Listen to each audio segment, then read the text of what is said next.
Hi friends, welcome to Shifani vlogs. எல்லோரும் எப்படி இருக்கீங்க? நான் ரொம்ப நல்லா இருக்கேன். நீங்கள் இப்போ தான் ஃபஸ்ட் டைம் இந்த வீடியோ பார்க்குறீங்கன்னா, என்னோட பேர் ஷிஃபானி. இந்த வீடியோ முழுசாக பார்த்துட்டு இது உங்களுக்கு பிடிச்சிருந்துச்சு அப்படின்னு சொன்னால் நம்ம சேனலை சப்ஸ்கிரைப் பண்ணிக்கோங்க.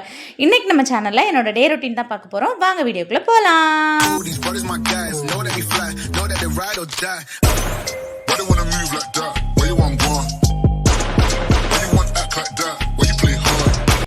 இது வந்து ஒரு சனிக்கிழமை மார்னிங். சனிக்கிழமைனாலே நான் லேட்டாக எழும்புறது வழக்கம்.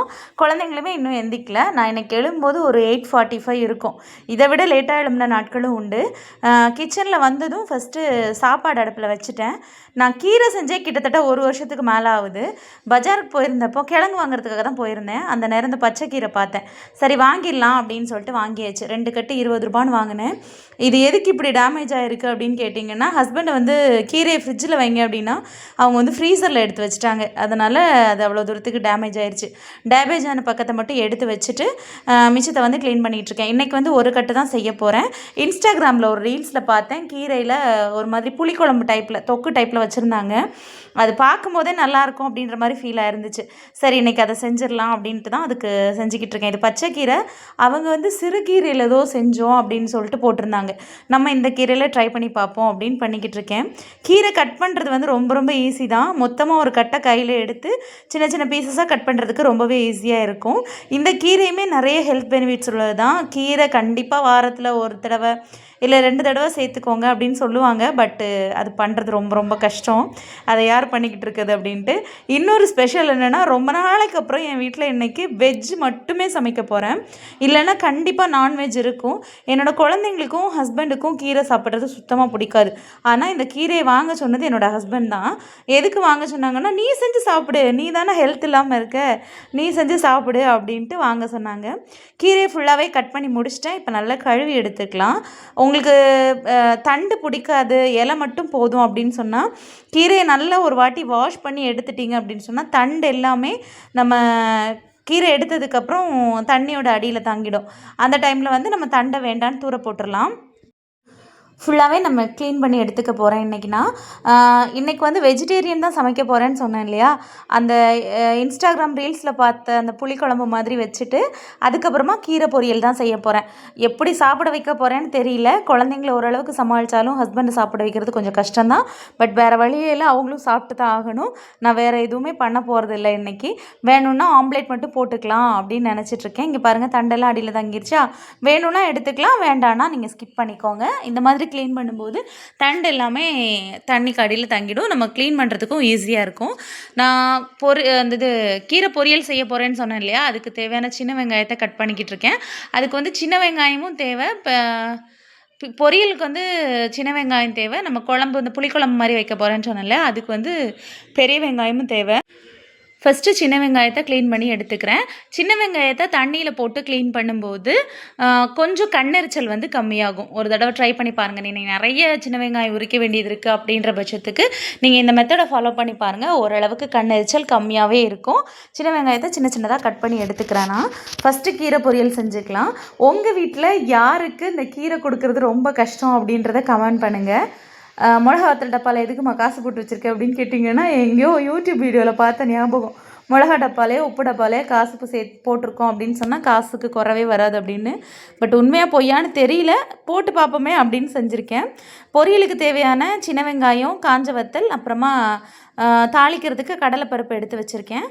இப்போ வந்து நம்ம பொரியல் ஸ்டார்ட் பண்ணிடலாம். திருவின தேங்காயும் வேணும். நான் வந்து தேங்காய் தேவையான அளவு திருகி வச்சுப்பேன். கருவேப்பிலையும் டப்பாவில் எடுத்து வச்சுருக்கேன். இப்போ வந்து செய்ய ஸ்டார்ட் பண்ணிடலாம். ஒரு கடாய் வச்சுக்கிறேன். கடாய் வந்து நல்லா ஹீட் ஆனதும் இதில் வந்து தேவையான அளவு எண்ணெய் ஊற்றிக்கலாம். இந்த கடாய் ஹீட் ஆகிற கேப்பில் எனக்கு வேறு ஏதாவது வேலை இருந்தால் அதை செஞ்சுக்குவேன். நான் சீக்கிரம் வேலை செஞ்சு முடிக்கிறதுக்கு இதுவும் ஒரு காரணம். நான் ஒரு ப்ளாகில் கூட உங்களுக்கு ஷேர் பண்ணியிருந்தேன். சீக்கிரம் வேலை செய்யணும் அப்படின்னா இந்த மாதிரி சைட் கேப் கிடைக்கிற கேப்பில் வேறு ஏதாவது வேலைகள் இருந்தால் பார்த்துக்கிறது. எண்ணெய் காஞ்சதும் கடுகு, அப்புறமா நம்ம வெட்டி வச்சுருக்க சின்ன வெங்காயம், காஞ்ச வத்தல், கடலைப்பருப்பு வந்து கம்பல்சரி கிடையாது. எனக்கு இந்த கடலைப்பருப்பு எண்ணெயில் பொரித்து ஏதாவது காய்கறி கூட்டோட சேர்த்து சாப்பிடும்போது ரொம்ப பிடிக்கும். அதனால் நான் சேர்த்துருக்கேன். கடலைப்பருப்பு வேண்டாம் அப்படின்றவங்க ஸ்கிப் பண்ணிக்கோங்க. வெங்காயம் வந்து நல்லா நிறம் மாறணும். ஓரளவுக்கு நல்லா நிறம் மாறினதும் நான் வந்து கருவேப்பிலை போட்டுக்கிறேன். கருவேப்பிலை வந்து இது கடையில் வாங்கினது தான். வீட்டில் கருவேப்பிலை மரம் இருந்தாலுமே அந்த டைமில் எடுத்து போய் வாங்குறதுக்கு அந்த அந்த டைமில் போய் எடுக்கிறதுக்கு கொஞ்சம் சோம்பேறித்தனமாக இருக்குது. சரி கடையிலேருந்து வாங்கி எடுத்து வச்சாச்சு. ஒரு கட்டு கீரை க்ளீன் பண்ணியிருந்தேன்ல, அதில் பாதியை வந்து பொரியல் வைக்கிறதுக்கும் பாதியை வந்து அந்த புளிக்குழம்பு வைக்கிறதுக்கும் எடுத்து வச்சுருக்கேன். பாதி இதில் சேர்த்தாச்சு. நல்லா வதக்கி விட்டுக்கலாம். கீரை எவ்வளோ தான் போட்டாலும் நல்லா சுருண்டு வதங்கிடும். பார்க்குறதுக்கு பாத்திரம் நிறைஞ்சாலும் இருந்த மாதிரி இருக்கா. இப்போ இது ஓரளவுக்கு வதங்கினதுக்கு அப்புறம் இது ஒரு நல்ல கம்மியான மாதிரி இருக்கும் பாருங்கள். கீரைக்கு நல்லா வதக்கி விட்டுக்கிறேன். மூடி போட்டு வேக வைக்காதீங்க கீரையை. மூடி போட்டு நம்ம வேக வைக்கும்போது அந்த தண்ணி இருக்குல்ல, நீராவி தண்ணியாக தானே மறுபடியும் பாத்திரத்துக்குள்ளே விழும். லைட்டாக கீரை கசப்பு தன்மை வாரதுக்கு வாய்ப்பு இருக்குது. அதனால் மூடி போட்டு வேக வைக்காமல் முடிஞ்ச அளவுக்கு திறந்து வச்சு வேக வைங்க. நம்ம கீரையை கழுவி வச்சுருக்கிறதுனால அதோட தண்ணி வந்து நம்ம வதக்கும் போது நிற்கும். அப்போ அதுவே வேகிறதுக்கு கீரை வேகிறதுக்கு தேவையான அளவு இருக்கும். அதில் தண்ணி பிரிஞ்சு வர்றது உங்களுக்கு தெரியும், நோட் பண்ணிங்கன்னா. அது கீரை வேகிறதுக்கு அந்த தண்ணி போதுமானது. தேவையான அளவு உப்பு சேர்த்துக்கிறேன். உப்பு சேர்த்துட்டு நல்லா வதக்கி விட்டுக்கிறேன். நல்ல நம்ம எவ்வளோ கீரை போட்டிருந்தோம் அது இப்போ எவ்வளோவா இருக்குது பாருங்கள். இந்த கீரை இவ்வளோ தான் கீரை பொரியலை செஞ்சுருக்கேன். இது என் வீட்டில் தீர்றதே பெரிய விஷயம் பாருங்கள். நம்ம வதக்கிறதுக்கு தேவையான தண்ணி அந்த கீரையிலே வந்துருச்சு. ஓரளவுக்கு நல்லா வதங்கட்டும். நான் முன்னாடியே சொன்ன மாதிரி கீரையை வந்து மூடி போட்டு வேக வைக்காதீங்க. அந்த தண்ணி நல்லா ட்ரைன் ஆகிற வரைக்கும் அப்பப்போ நம்ம வதக்கி விட்டுக்கலாம். புளிக்குழம்புக்கு தேவையான வேலைகள்லாம் நான் அடுத்ததாக பார்க்க ஸ்டார்ட் பண்ணுறேன். அதை அப்படியே ஓரளவுக்கு வதங்கிறதுக்கு வச்சாச்சு. ஒரு பெரிய வெங்காயம், அப்புறமா 3 தக்காளி எடுத்திருக்கேன், அப்புறமா சின்ன வெங்காயம், இது எல்லாத்தையுமே மிக்சி ஜாரில் சேர்த்துக்கலாம். நான் வந்து இதில் பூண்டு சேர்க்கணும், அது வந்து மறந்துருச்சு. பூண்டு சேர்த்து தான் அரைக்கணும். பூண்டோட வாசனை அந்த புளிக்குழம்புக்கு வேறு லெவல் டேஸ்ட்டை கொடுக்கும். தக்காளியுமே ஒன்றும் பாதியமாக அரைச்சி எடுத்துக்க போகிறேன். தக்காளியும் கட் பண்ணி அந்த மிக்சி ஜாரில் சேர்த்துக்கிறேன். என் ஃபேஸ் பார்க்குறதுக்கு ரொம்ப டல்லாக இருந்த மாதிரி உங்களுக்கு தோணலாம். தோன்றவங்க கண்டிப்பாக கமெண்ட் பண்ணுங்கள். எனக்கு ரொம்ப நாளாகவே உடம்பு சரியில்லை. அட்லீஸ்ட் ஒரு 1 வீக்காகவே அப்படி தான் இருக்குது. சுகர் டேப்லெட் சரியாக எடுத்துக்காதனாலன்னு நினைக்கிறேன். இப்போ மிக்சி ஜார் அரைக்கிறதுக்கு தேவையான எல்லாத்தையுமே சேர்த்துட்டேன். தக்காளி, பெரிய வெங்காயம், சின்ன வெங்காயம், அப்புறமா கலந்த மிளகாத்தூள் வச்சுருக்கோம்ல அது வந்து சேர்த்துக்கிறேன். நீங்கள் தனி மிளகாத்தூள்னால் கொஞ்சம் இதில் சீரகம் சேர்க்கணும், மிளகாத்தூள், மல்லித்தூள், மஞ்சள் தூள் சேர்க்கணும், சேர்த்து அரைச்சிக்கணும். நான் வந்து எல்லாத்தையும் கலந்து அரைச்சி வச்சுருக்கனால அதில் வந்து ஒரு 2 ஸ்பூன் சேர்த்துட்டு அரைச்சி எடுத்துக்க போகிறேன். அரைக்கிறதுக்காக இதை வந்து மிக்சியில் ஃபிட் பண்ணதுக்கு அப்புறம் தான் எனக்கு வந்து ஐயோ பூண்டு சேர்க்கலையே அப்படின்ற ஞாபகமே வந்துச்சு. அதனால் ஒரு சுற்றிட்டு அதுக்கப்புறமா அதை வெயிட் பீஸில் வச்சுட்டு நான் வந்து பூண்டு உரிக்கிறதுக்கு ஸ்டார்ட் பண்ணிட்டேன். பூண்டு தான் இதுக்கு ரொம்ப ரொம்ப நல்ல மணமாகவும் இருக்கும், டேஸ்ட்டாகவும் இருக்கும். ஒரு முழு பூண்டு எடுத்துக்கோங்க. அப்படி இல்லைன்னா பெரிய பல் பூண்டுனா ஒரு 7-8 பல் பூண்டு எடுத்துக்கோங்க, சூப்பராக இருக்கும். பூண்டையும் இப்போ இதில் சேர்த்து நல்ல மையாக அரைச்சி எடுத்துக்க போகிறோம். இந்த வேலை நடந்துட்டுருக்க கேப்லேயே நமக்கு வந்து கீரை கூட்டு நல்லா ரெடி ஆகிடுச்சு. ஃபைனலாக தேங்காய் துருவல் சேர்த்துக்கிறேன். தேங்காய் துருவல் சேர்த்து இன்னொரு வாட்டி நல்லா வதக்கி விட்டுக்கிறேன். வதக்கி விட்டுட்டோம் அப்படின்னு சொன்னால் நம்மளோட கீரை பொரியல் சூப்பராக ரெடி ஆகிடும். காரத்துக்கு காஞ்ச மிளகா மட்டும்தான் நான் சேர்த்துருக்கேன். உங்களுக்கு காரம் பிடிக்கும் அப்படின்னு சொன்னால், இல்லை அந்த முழு மிளகா கிடைக்கிறது எனக்கு பிடிக்காது அப்படின்ற பட்சத்தில் நீங்கள் வந்து தனி மிளகாத்தூள் கூட சேர்த்துக்கலாம். அதுவுமே நல்லா தான் இருக்கும். அது ஃபினிஷ் ஆயிடுச்சு. அடுத்தது நம்ம புளிக்குழம்பு வச்சு ஸ்டார்ட் பண்ணிடலாம். ஸ்டவ் பற்ற வச்சுட்டு கடாய் வச்சு எண்ணெய் ஊற்றிட்டு கடுகு கருவேப்பிலை வந்து தாளிச்சிக்கிட்டு இருக்கேன். அப்புறமா நம்ம அரைச்சி வச்சுருக்கோம் இல்லையா மசால், அது வந்து சேர்த்துக்கலாம். சேர்த்துட்டு இது வந்து எண்ணெய் பிரிஞ்சு வர வரைக்கும் மூடி போட்டு குக் பண்ணணும். கொஞ்சமாக புளியும் ஊற வச்சு எடுத்துக்கோங்க. புளிக்குழம்புனா புளி இல்லாமலாங்க, அதனால் புளியும் ஊற வச்சு எடுத்துக்கோங்க. இதை சேர்த்துட்டு நல்லா கலந்து விட்டுட்டு மூடி போட்டு எண்ணெய் பிரிஞ்சு வர்ற வரைக்கும் நல்லா கொதிக்க விடுங்க. ஃபேஸ் அவ்வளோ டல்லாக இருக்கிறதுக்கு காரணமே 1 வீக் ஆகுது சுகர் டேப்லெட் போட்டு. ஒரு 15 டேஸ் நான் வந்து கண்டினியூஸாக எப்படியாவது ஃபாலோ பண்ணிடலாம் அப்படின்னு பார்க்குறேன். ஃபாலோவும் பண்ணிடுறேன். அதுக்கப்புறம் என்னோடய க்ரேவிங்ஸை வந்து கண்ட்ரோல் பண்ணவே முடியல. ரொம்ப ரொம்ப டயர்டாகவும் இருக்குது உடம்பு. பட்டு ஓரளவுக்கு நான் 1 வீக் வந்து 1 வீக்கில் சுகரை கண்ட்ரோல் பண்ண முடியுமா அப்படின்ற மாதிரி அந்த அரிசி ஐட்டங்கள் எடுக்காமல் தானிய வகைகள், அதாவது இந்த பட்டாணி இல்லைன்னா வேறு வெள்ளை அரிசி, அதாவது இட்லி, தோசை அந்த மாதிரி எடுத்துக்காமல் வேறு ஏதாவது ஃபுட் எடுத்து கொஞ்சம் இந்த டயட்டை ஃபாலோ பண்ணலாம் அப்படின்னு நினைக்கிறேன்.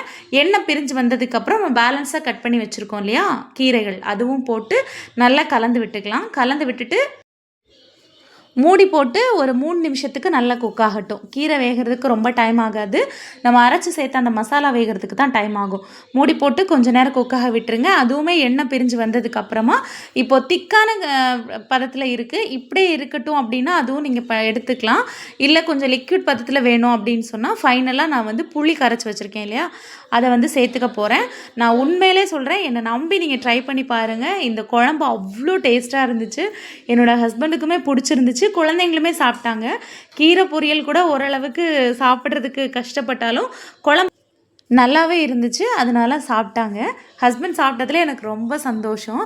எப்படியாவது கஷ்டப்பட்டாவது ஒரு நாளைக்கு வெஜ்ஜு மட்டும் இருக்கிற மாதிரி சமைக்கலாம் அப்படின்னு பிளான் பண்ணியிருக்கேன். இருந்தாலும் 1 வருஷம் இருக்குமா கீரை எடுத்து அப்படின்னு யோசிக்கும்போது ரொம்ப அதிர்ச்சியாகவே இருந்துச்சு எனக்கு. புளி தண்ணி சேர்த்துட்டு குழம்புக்கு தேவையான அளவு தண்ணியும் சேர்த்துருக்கேன். இதை நல்லா ட்ரை பண்ணி எடுத்தாலும் நல்லா தான் இருக்கும், இல்லை குழம்பு பதத்துக்கு எடுத்தாலும் நல்லா தான் இருக்கும். தேவையான அளவு உப்பும் சேர்த்துக்கிறேன். உப்பு சேர்த்துட்டு இதை நல்லா கொதிக்கட்டும், கொதிக்க விட்டுடலாம். உப்பெல்லாம் சேர்த்து கலந்து விட்டதுக்கப்புறம் இது கொதிக்கிறதுக்கு ஒரு 2 நிமிஷமே தாராளமாக இருக்கும். ஏன்னா கீரை வேகிறதுக்கு டைம் ஆகாதுல்ல, அதனால தான். இதை நல்லா கலந்து விட்டுட்டு இது அப்படியே இருக்கட்டும். மத்தியானத்துக்கு தேவையானது எல்லாமே செஞ்சுட்டேன். காலையில் குழந்தைங்க எந்திக்கிறதுக்கு முன்னாடி ஏதாவது சமைக்கணுமே அப்படின்ட்டு ஃபஸ்ட்டு நான் நினச்சேன் இட்லியை வச்சு சட்னி மாதிரி ஏதாவது செஞ்சிடலாம் அப்படின்ட்டு. அதுக்கு முன்னாடியே குழந்தைங்க எந்திரிச்சிட்டாங்க, அவங்களுக்கு ரொம்ப பசிக்கும் அப்படின்றதுனால நான் வந்து உப்புமா செஞ்சிடலாம் அப்படின்னு பிளான் பண்ணிட்டேன். டேஸ்ட் பண்ணி பார்க்கும்போது எனக்கு காரம் கொஞ்சம் கம்மியாக இருந்த மாதிரி இருந்துச்சு, அதனால் தனி மிளகாத்தூள் மட்டும் ஃபைனலாக சேர்த்துக்கிறேன். சேர்த்துட்டு நல்லா கலந்து விட்டுட்டேன். இது நல்லா கொதிக்கட்டும். வீடியோ எடுக்கிறத விட கொஞ்சம் ஸ்பீட் போட்டு தான் பண்ணுவேன், அதனால் நான் செய்கிறது எல்லாமே ரொம்ப வேகமாக செய்கிற மாதிரி இருக்கும். வீடியோ ஒரு 2% ஸ்பீட் போட்டிருக்கிறதுனால அவ்வளோ வேகமாக தெரியுது. குழம்பு சூப்பராக கொதிச்சிருச்சு, எண்ணெயும் பிரிஞ்சு வந்துருச்சு. இனிமேல் ஸ்டவ் ஆஃப் பண்ணிட்டோம் அப்படின்னா சூப்பரான கீரை புளி குழம்பு ரெடி ஆகிடும். காலையிலே உப்புமா தான் செய்ய போகிறேன் அப்படின்றதுனால கடாய் வச்சு எண்ணெய் ஊற்றிட்டு வெங்காயம், கருவேப்பிலை, கடுகு, அப்புறமா வத்தல் போட்டிருக்கேன். வத்தல் போட்டுட்டு எல்லாமே வதங்கினதுக்கு அப்புறமா தேவையான அளவு தண்ணி ஊற்றிருக்கேன். வீட்டில் அம்மாக்களுக்கு ரொம்ப ரொம்ப ஈஸியான வேலை இந்த உப்புமா செய்கிறது தான். என்னோடய பையனுக்கு என்ன செஞ்சு கொடுத்தாலும் சாப்பிட்ருவான், ஆனால் உப்புமா செஞ்சு கொடுத்தா என்னை திட்டுவான். அம்மா எனக்கு உப்புமா பிடிக்காதுன்னு உங்களுக்கு தெரியாதா, எதுக்கு இன்றைக்கி உப்புமா செஞ்சீங்க அப்படின்னு கேட்பான். பட் வேறு வழி இல்லை, எமர்ஜென்சிக்கு அதுதான் கை கொடுக்கும். தண்ணி நல்லா கொதிச்சதுமே ரவையை கிண்டி நல்லா கலந்து விட்டுறணும். இது குக் ஆகிறதுக்கு 3லேருந்து 4 நிமிஷம் தான் ஆகும். வீட்டில் நான் ரவை செய்யும் போதெல்லாம் என்னோடய தம்பி ஞாபகம் வரும். ஏன்னு கேட்டிங்கன்னா ஃபஸ்ட்டு எனக்கு கேசரி செஞ்சு கொடுத்தது அவன் தான். செஞ்சு கொடுத்தது மட்டும் இல்லாமல் செய்ய சொல்லி கொடுத்ததுமே அவன் தான். ரொம்ப ரொம்ப சிம்பிளான ஈஸியான டெசர்ட் இது, அதனால் நீ கேசரி செஞ்சுதா அப்படின்ட்டு அவன் தான் முதல்ல எனக்கு கேசரி செஞ்சு கொடுத்தான். அதனால் ரவை செய்யும்போது எல்லா டைமுமே எனக்கு அவனோட ஞாபகம் வரும். உங்களோட உடன்பிறப்புகள் இந்த மாதிரி ஏதாவது ரெசிபி செய்ய உங்களுக்கு சொல்லி கொடுத்துருக்காங்களா அப்படின்றத கமெண்ட் பண்ணுங்கள். ரவையும் ரெடி ஆகிடுச்சு. மூத்தவங்க 2 பேரும் உட்காந்து சாப்பிட்டுட்டு இருக்காங்க. சின்னவர் சோஃபாவில் உட்காந்து என்ஜாய் பண்ணிகிட்டு இருக்காரு. டிவி பார்த்துட்டே சாப்பிட ஆரம்பிச்சிட்டாங்க. நான் வந்து காலையிலே சாப்பாடு தான் சாப்பிட போகிறேன். ஏன்னா சுட சுட அந்த புளிக்குழம்பு ஊற்றி சாப்பிடும்போது அவ்வளோ டேஸ்ட்டாக இருந்துச்சு.